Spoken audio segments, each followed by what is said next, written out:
Yes, hi everybody. This is a chance for me to explain my philosophy for the course, how the course is designed. I think if you understand a little bit of this, it'll help you make sense of things, have a better experience in the class, maybe save some time. So the first thing I'd like to share is about how to access the course. Typically you would access Canvas courses by logging into the Canvas page, the login area.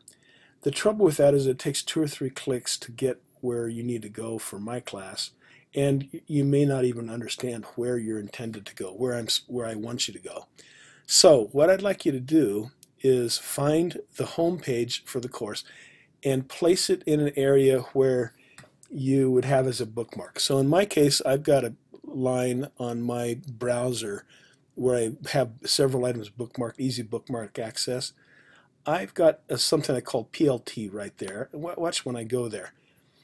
I go to my home page essentially, and you may not be able to see it here, but this is my instructor view of what eventually will become the course homepage. And so at the very top you see these home resources, the course documents, things like that.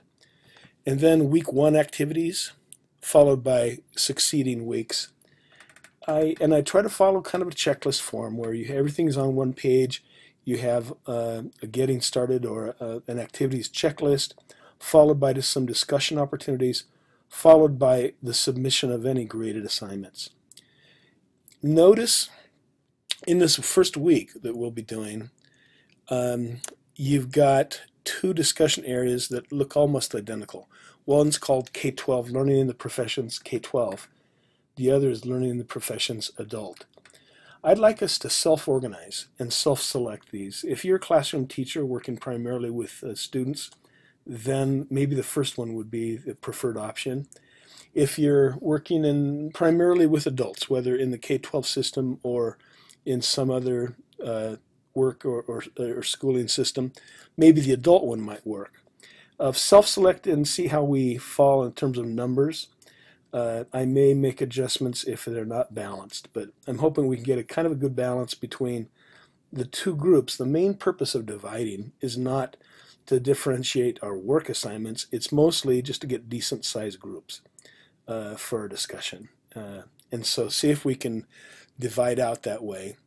You will submit an assignment in actually 2 places. Look up there where under discussion it says PLT sketch for sharing. That's where you submit to your classmates. They'll be able to read what you're doing. When you submit it for me for a grade, it'll be under the assignment heading. You see there? So after the first week, these resources at the top will go down to the bottom of the page, and you'll see the page week 2 at the top. And you go through those activities. So anytime you go to this page, you're going to have relevant stuff at the top, followed by other things coming up. That's the intention of this page. I really do hope that you can do this, bookmark it and access the materials easily. Now, getting back to our other related topics, my approach to the Canvas design is fairly lean and mean.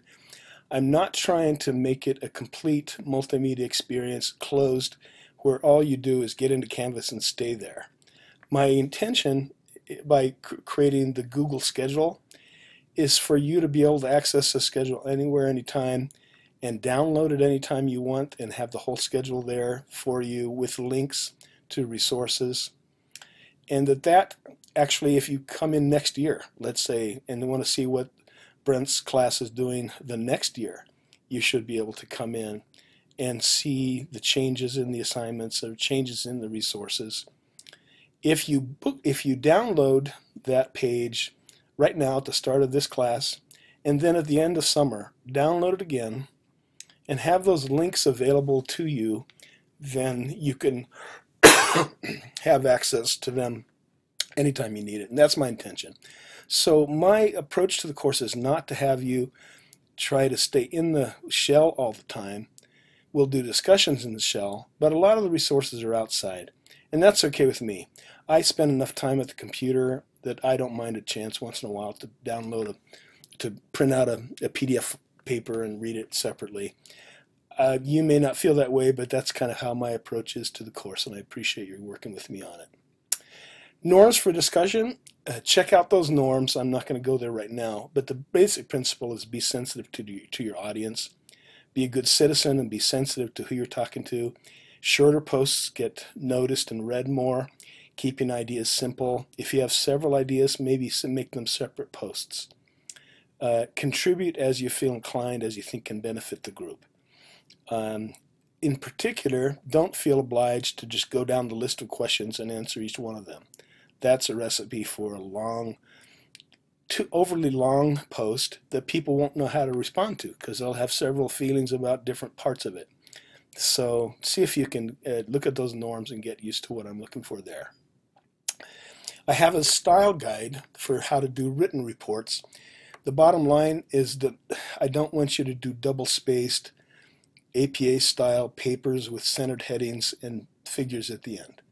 I want you to do a professional report that people might expect to read on the job. And that's a different kind of animal. And so certainly we use APA for citations, for references and so forth. But the style of the report, we want to be professional. And I've got some suggestions for how to do that and examples as well. And I've got a readings list. And the purpose of that readings list is to have full APA citations for the various readings that we do. Because sometimes you download something and it doesn't have the citation, that you can go to that readings list for that. I solicit media resources as you find them. If you find some cool stuff that relates to what we're doing, please share with the group. I may work them into the schedule because I'm always on the lookout for cool stuff. And I want our readings and our videos to be the very best stuff that's out there, and I appreciate your helping me find that stuff. Okay? Thank you so much. I really appreciate your help and look forward to working with you this summer. Bye.